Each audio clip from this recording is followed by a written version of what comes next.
So this is the fourth part, how to help people with trauma. So it's really important those people who are willing to heal and doing the work to heal themselves.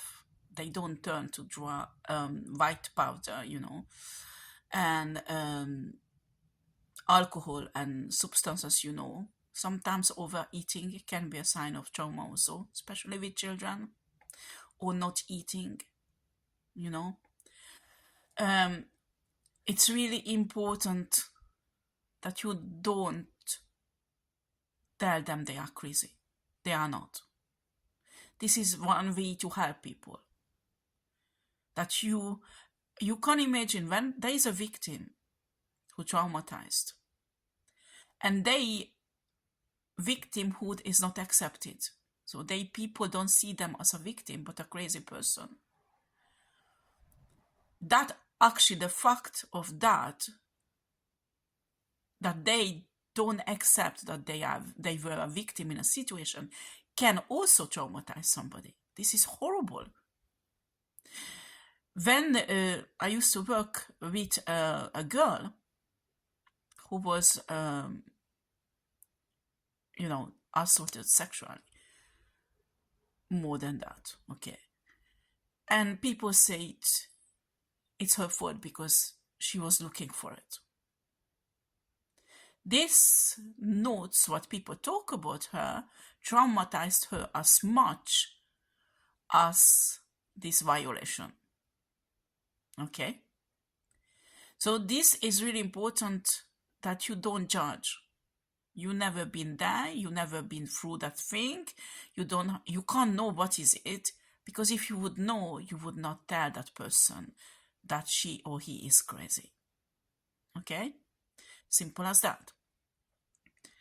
Second, you have to draw healthy boundaries. Sometimes the person who's healing knows that they can't hurt other people, but sometimes they don't. They don't even realize it. So you have to let them know. Okay? But not a cruel way, very calmly, but firmly. Okay? And you can assure them. There was a period of time I worked with abused children, okay, in England. And they very often become aggressive because they have this disassociation, and it comes out with a huge rage, and they hurt people around them physically. So you have to tell them, listen, you are safe here. I love you, but you don't hurt me. When we love somebody and when somebody loves you, you have no right to hurt. So calm down. I leave you here for 10 minutes. Whatever. If you have a child who is traumatized, you can say, I leave you here 10 minutes to calm down. But it's important with a child, you have to stay calm. Whatever happens, whatever they say, and it's hard because they can say horrible things. Okay? What you need to understand when you have a child who has trauma, that your child needs you. They need somebody stable around them so they could feel safe.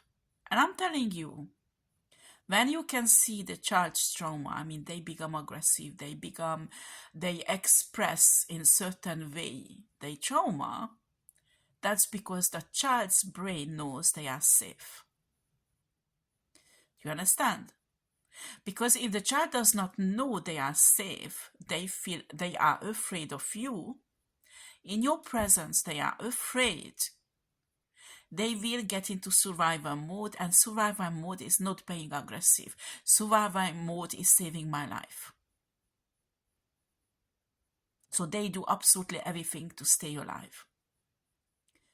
That's what they do when they are in presence of adults they don't trust. What does it mean? They shut up. They go in a corner. They don't communicate. They do all kind of things like that. So when your child represents the symptoms of aggression, because the disassociation of the body, it's not that visible with children, okay? It's really difficult to notice it. What you notice is aggressivity.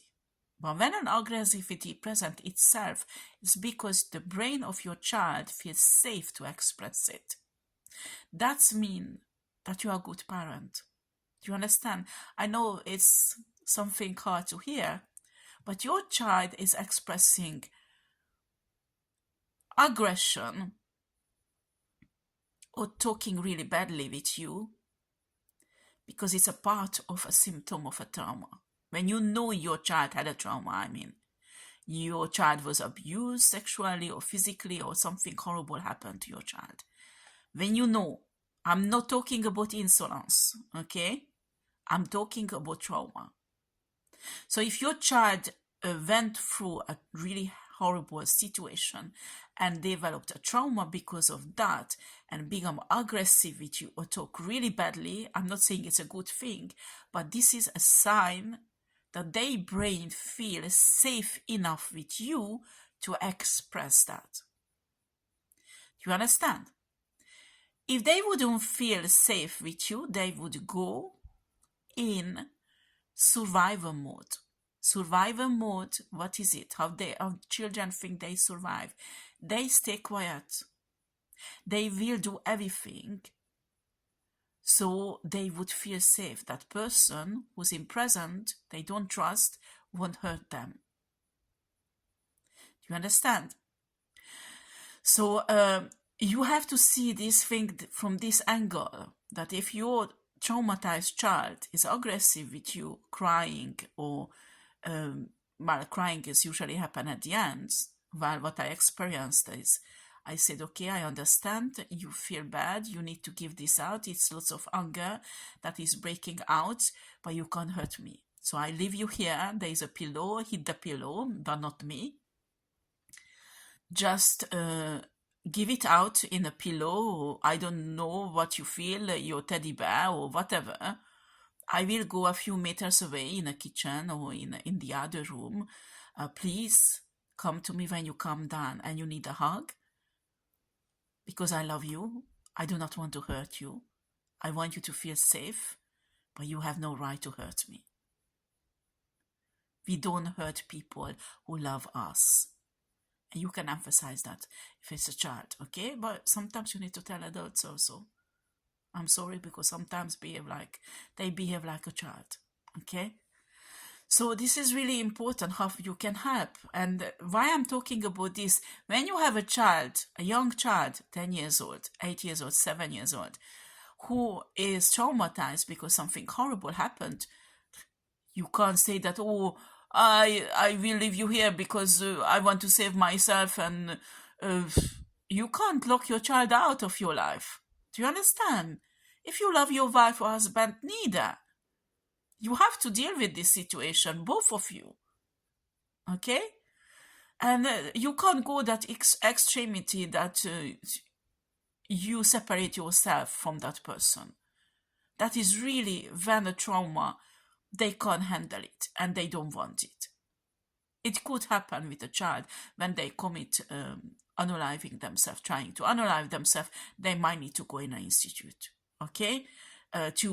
Because they danger of themselves, and or they really hurt the parents physically so much that they almost lose their life. They need to be serious psychiatric intervention, okay? That is different, okay? Again, there is different grade of trauma, and it's depend of the strength of the person. Some children go through really horrible things and they take it much better, and they don't have to go in an institute because they deal with it better than another child who goes from minor trauma, but they go so wide they almost unalive themselves or unalive someone around them, so they have to put in an institute. So it's depend of lots of things. But you, who has not this type of trauma,